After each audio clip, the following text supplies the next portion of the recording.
Well, greetings and hello there, everybody. It's me, your beloved Star Wars dad, Nooch Too Good. And yes, the update has been out for a few days now. We've had a chance to play it. The community is in uproar and/or loving life. We don't know. It's going both ways for everybody right now. But I thought I'd come out here and kind of discuss which way the update is going. Is it really that bad? Is it good at all? What's happening? Is the game dying? Is everybody quitting? Is everybody... I've heard stories across the board from all of you guys in streams, on Discord, and videos from other content creators.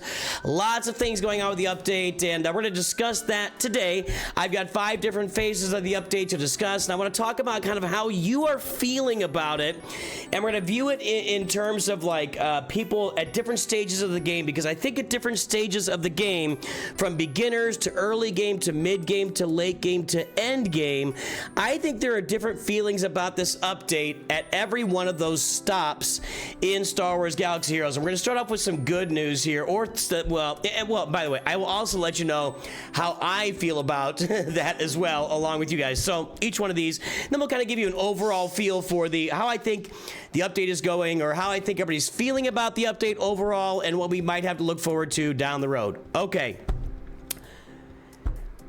I used a spreadsheet to create this table. Thank you. Thank you. Yes, thank you. I saw that Scribe put out a video today, and he went through and did a bunch of stats on how to... I can't do it, man. I just can't do it. I've got to just get my toys out, smash them against the wall, and see what comes out first, and that's how things work at Nooch Too Good Studios. But I can create a fun little graph or chart or whatever you want to call this, a graph. So anyway, journey quests and Lightspeed tokens. How's everybody feeling about this across the game from the new player and account over to early, mid, late, and end. By the way, it's going to be... New will be behind me the whole time, so just deal with it. You can deal with it. I think that the journey quests and Lightspeed tokens of getting these characters unlocked early, you know, getting... well, we're starting off with Hera and Sabine, moving after that into Chopper and Ezra, getting these characters at Gear 13 at Relic levels right at the bat. We're doing this over and over and over again for the next 6 months, so we have 42 characters on our roster that are going to be unlocked. And I got to tell you... people at the beginning, the new accounts, they're just jazzed about this. I mean, this is big news here. Now, what I'm doing is the highest ranking or highest reaction, I think, is the 10. Then it goes down to the 0, which would be the lowest. Like 10 is I love this, 0 is I hate this. Right there at 5 is just kind of meh. It's fine. I don't care. So basically, people at the beginning of the game are loving the journey quest. By the way, my game is... All right, you guys aren't going to see this all spliced together, but my game just shut down. There have definitely been some issues with the game running since the update came out, including in Grand Arena. There are some lag issues, which they acknowledge in a post. But anywho, so what I'm saying here is the journey quest and Lightspeed tokens, being able to unlock these characters at a very early level, very early on. This is my free-to-play account 2 days in. I've got Relic Hera. I've got Relic Sabine Wren. Crazy, right? Well, that's just going to keep going and going. I mean, new rosters, early game rosters are loving this at the top level of the game. And I think it peters off a little bit until, like, when you get to the late game, mid to late game and late game, I don't think anybody up there is, like, mad about... You know, well, there's a couple people, but whatever. Go on the forums, scream and yell, whatever, fine. But I think most people understand that it's good for the game to be able to develop these rosters early, much more quickly in the game. And most people but people mid to late are just kind of like, it's okay, it's good, but it's not really impacting me. But people early in the game are loving this update as far as journey quests and Lightspeed tokens. And when I look at where I am, I'm that red dot, and I will be that red dot for the rest of this video. I'm at a max 10 out of... I might be at 11. I might go to 11 on this new farming, you know, accelerated farming. We've talked about accelerated farming all the way going back to when they first made double shards. And that was 5 years ago-ish? Yeah, 5 years ago-ish. They said anybody character's been out for a year, you can now get 2 shards every time you farm them. Then a couple years ago, we got accelerated early game farming to level 85 in like 2.5 to 3 weeks, and it kept accelerating it since then. And this seems to be the coup de grace. And I would think that when we come back here next year, they'll have a whole nother journey. This is basically the Leia journey that they fueled up for us here. But I'm at an 11 out of 10 on this. I love this for new and early game accounts. Absolutely. Let's talk about some bad news or some challenging news, and that's the Coliseum. Oh my goodness. It's appropriate that the Coliseum is the title, and we see the Coliseum right there, and I have not heard one person I have literally not heard one person say, I love the Coliseum. Now, I think it's important to note, and by the way, I got 2 battles up, but if I use one, the timing isn't there with my dailies, so I could like have to, it could be a real struggle. I gotta get the timing lined up with, is it lined up now? 12 hours and 40 minutes. That might be lined up with my dailies or close. I think it is lined up a bit with my dailies. First day it wasn't. Okay, so anyway, we go into Coliseum, we play, we do our stuff. The other characters ramp up with Luke and la-di-da, you know, we have some fun. Right now, this first time through, it's not giving us a lot of...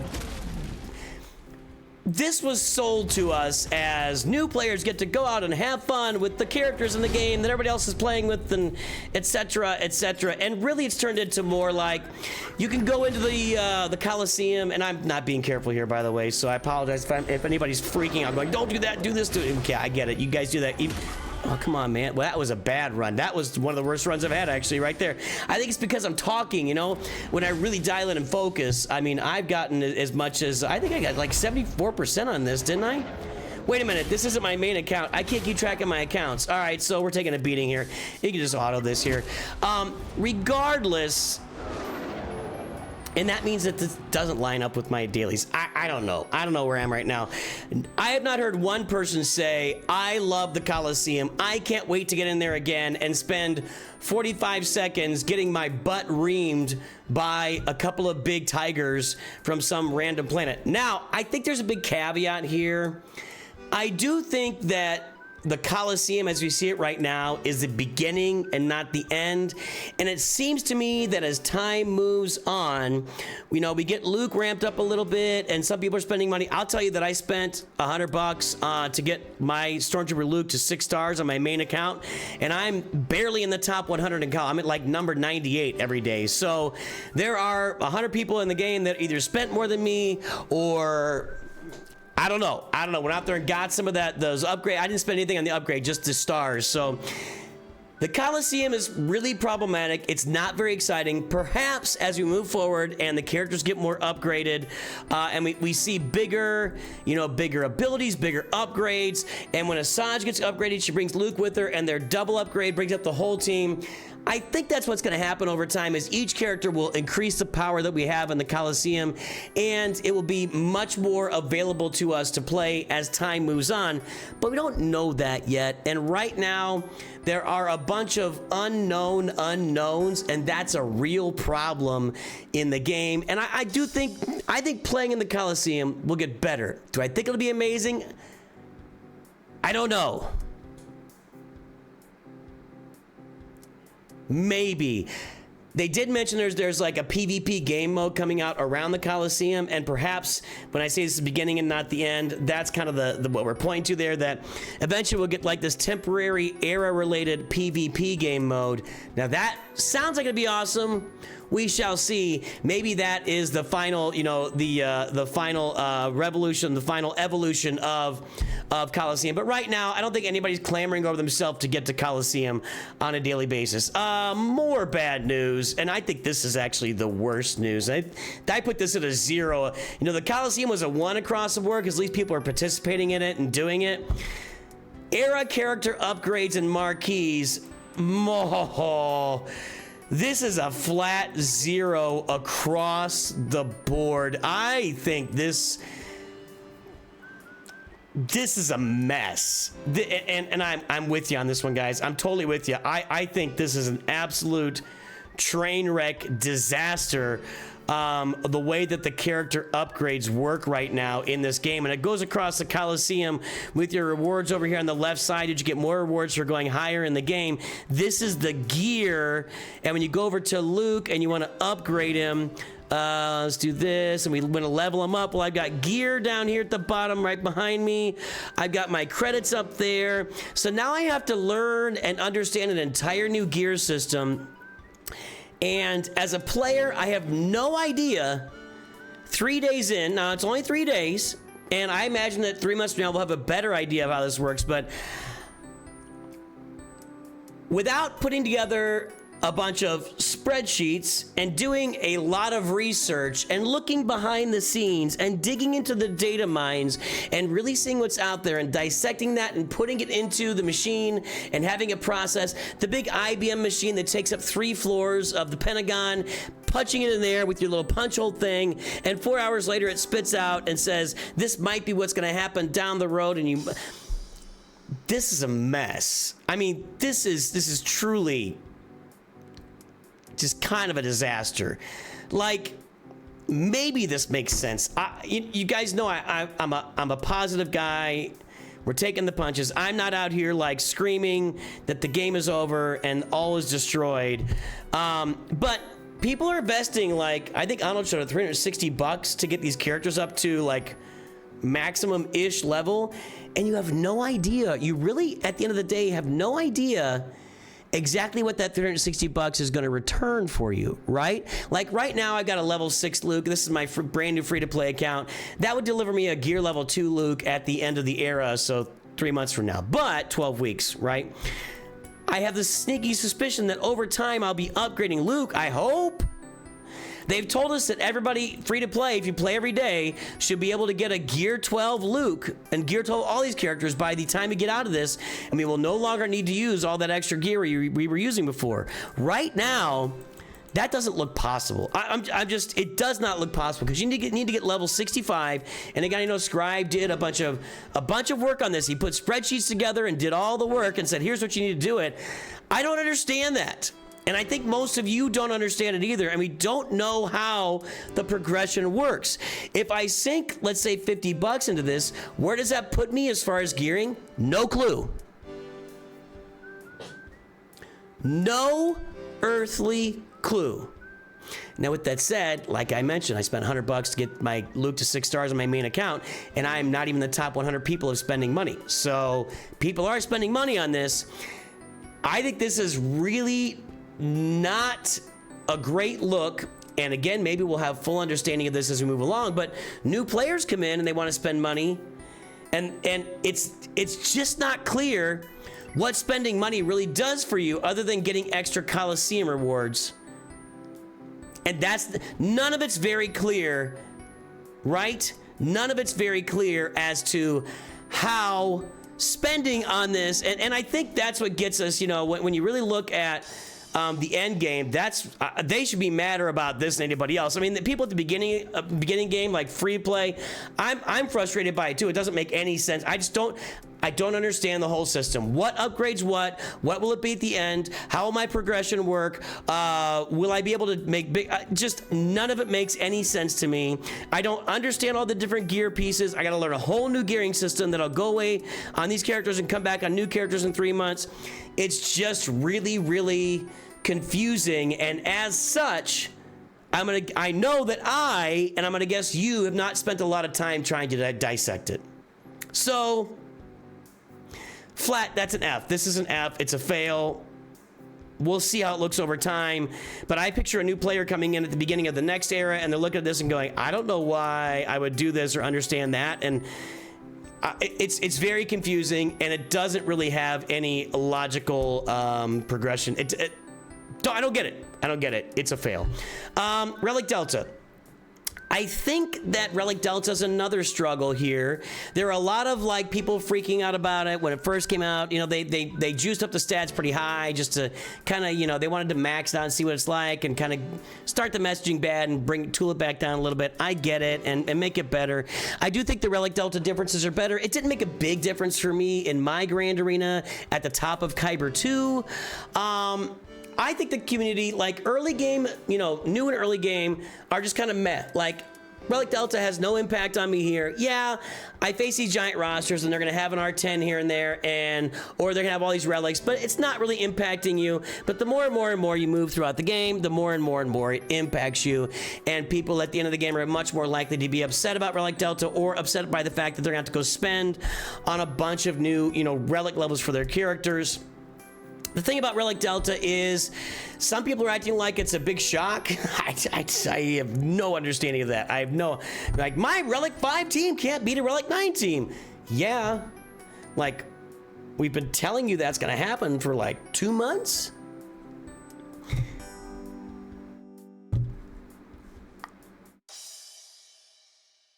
So the fact that it's no surprise to me, it ends up higher. If they had launched it the same way they launched the Coliseum and stuff, I think it would be down there at 0 again. But we were all expecting it. It's not super exciting.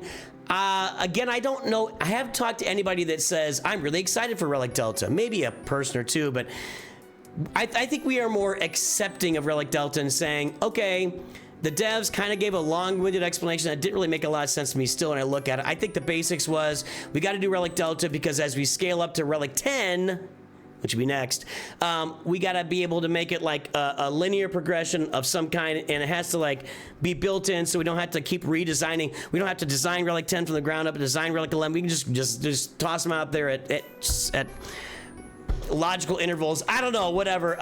Anyway, so for me, Relic Delta it's right in the middle there. Like, I accept that it's here. I accept that it's happening. As I mentioned, I'm sorry, I have not had any impact through one round of Grand Arena so far. We'll see how that progresses over time, or little impact. And it's here. It's not going anywhere. I generally am okay understanding that the game needs to progress, and I'm accepting the explanations for that. And that leads us to Relic 10. It's a very similar story for Relic 10.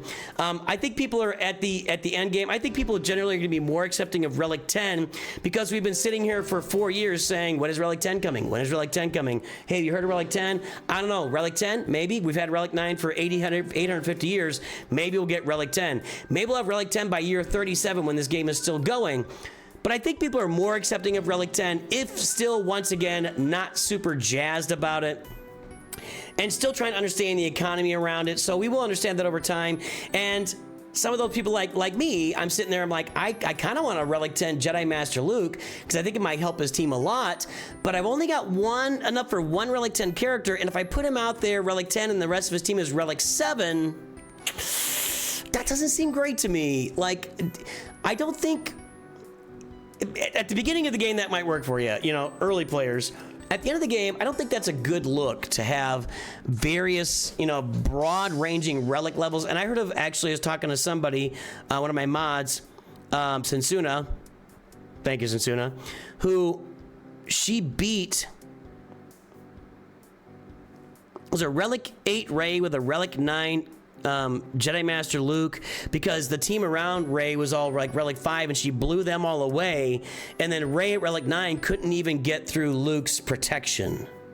So I think there's some goofy stuff like that that's going to happen over time. But Relic 10, I think, has gained more acceptance because people have been waiting for it. And you know, I'm the same. I'm in the middle. It's here. It's going to stay. We're going to get Relic 11 eventually, Relic 12, and that stuff's coming. It's been a long time since we had any natural progression in the game. Outside, you know, I had Datacrons, but that's not natural. That's extra stuff. You know, so we were way overdue for it. So I'm willing to say, yeah, Relic 10's good. Overall, I think it's very clear to me when I look at the overall impact of the update that the earlier game player you are, new players, early game players, are going to be much happier about this update. And the deeper and deeper and deeper you get to the end game, the happiness really fades away. And we've seen some of our end game folks like Vaxatron, you know, just like, this is crap. And again, I don't know what I'm spending for. I don't know why I'm spending, what it's going toward. I don't really understand, you know, how does my era level upgrades really compute over time to my, you know, it's really a big mess of confusion right now. And they're wanting another big one, and then somebody said this too, and I think this is really well received by me and a lot of people. You know, we've had these marquee events that have been cheap for about a year and a half. Cheaper. They used to cost $300 to unlock a character 7 stars. Now you can get them 7 stars for like $100, $150, something like that. So it's much cheaper now to do it. But people would take that character from Gear 1 to Relic levels with just gear they had on hand. And so all they had to spend was $100, $150 to get that character to Relic levels. Well, now... right now it looks like Capital Games is saying, well, we need to get back into your guys' pockets because we're missing that pretty cash. And while it was presented as everybody gets to play with the characters and all that stuff, it does seem like it's a way to get back into the wallets of the whales and krakens.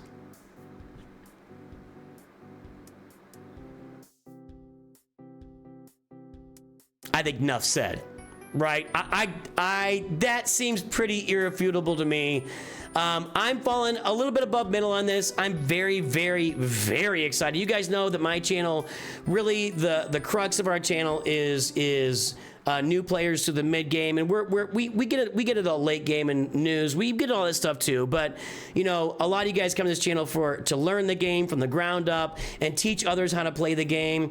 And I'm always starting new accounts, so I am more than average. I'm at a 6 on the update, because I got an end game account too, and I don't know what to do with it. I really don't know what to do with that end game account, but I do not want to pump. I am not a guy that wants to spend $300 every 2 weeks on a character. I just don't want to do that.